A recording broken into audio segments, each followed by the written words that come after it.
pilote de drone depuis 5 ans.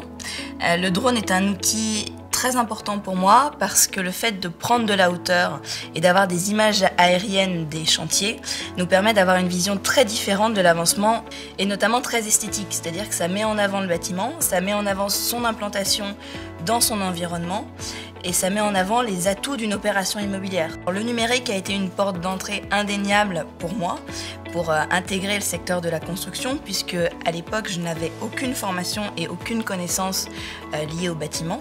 J'avais peur d'avoir du mal à m'imposer en tant que femme et en tant que chef d'entreprise.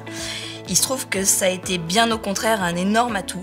Le fait d'être une femme a été pour moi un moyen d'aborder les gens et de proposer une approche très différente et différenciante de la communication.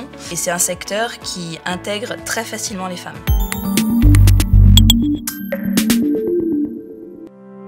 J'ai un DUT GE2I, génie électrique, informatique et industriel, et ensuite une licence automatisme.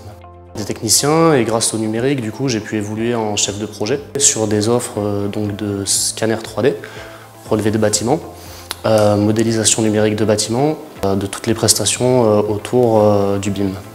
Aujourd'hui, plutôt que de construire des bâtiments neufs, on a tendance à rénover donc des bâtiments. Aujourd'hui, via le scanner 3D, on est capable de faire un relevé exhaustif, précis et rapide de la réalité pour ensuite construire un avatar numérique.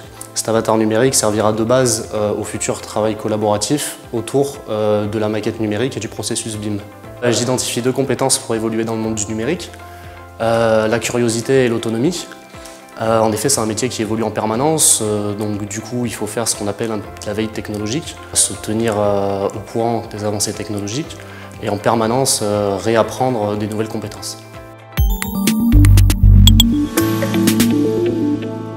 J'ai fait un master en psychologie sociale, ensuite j'ai fait une licence en économie et j'ai fait dernièrement un master spécialisé dans le domaine du BIM. Quand j'ai créé mon cabinet, d'abord j'ai fait 3 années de recherche et développement autour du numérique et j'ai utilisé le BIM, donc la maquette numérique du bâtiment, comme un véritable support de recherche.